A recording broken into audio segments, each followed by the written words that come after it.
كل سنة وكل الأمة الإسلامية والعربية بخير.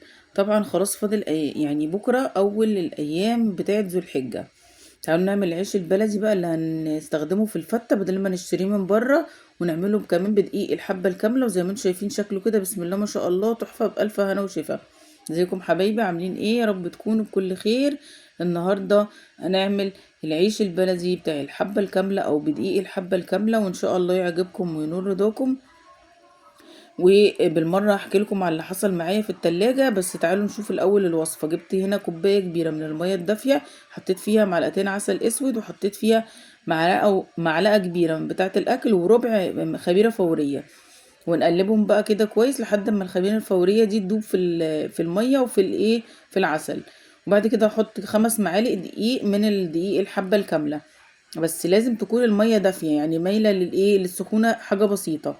وبعد كده نقلب فيها الدقيق لان ده محسن للخبز، بيبقى جميل جدا، بيساعد في هشاشة الخبز وفي نفس الوقت في ان هو يختمر بسرعة.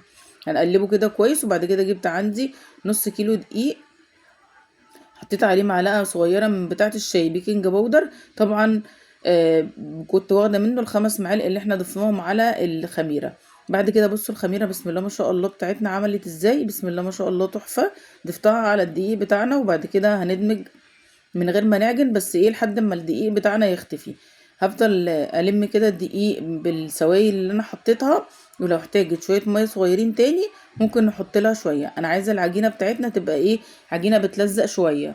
هي الميزه فيها علشان تطلع هشه وتطلع الارغفه بتاعتنا زي ما انتوا هتشوفوها معايا كده منفوخة وجميلة، يبقى لازم تبقى العجينة فيها تلزيقة حاجة بسيطة.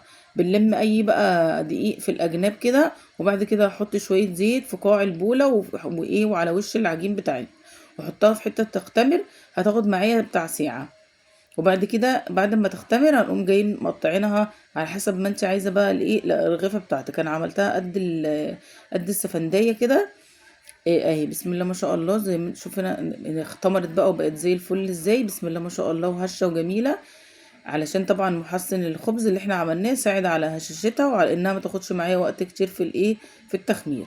بعد كده بقى جبت زي ما انتوا شايفين اي بقى صاج، اي بقى صينيه، حطيت عليها برضو دقيق من بتاع الحبه الكامله ده.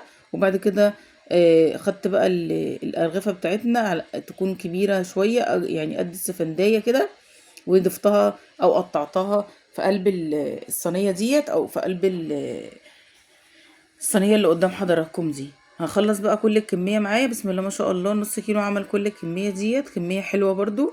بعد كده بقى هغطيها واسيبها على الجنب. وبعد كده هقوم جايبه ايه اول واحده انا شكلتها او قطعتها. هنقوم جاي فردين شويه برضو دقيق من الحبه الكامله على الرخامه، وبعد كده هنبططها. وبعد كده هجيب الفرادة وكمل عليها، بس طبعا مش بنفردها جامد، يعني بنفرد يعني بتكون ايه سمكها مش رفيع قوي، علشان هنرجع نسيبها على جنب كده بتاع ربع ساعة لحد ما ترجع تختمر تاني، او نص ساعة. بغطيها واسيبها لحد ما تختمر تاني اهي بسم الله ما شاء الله.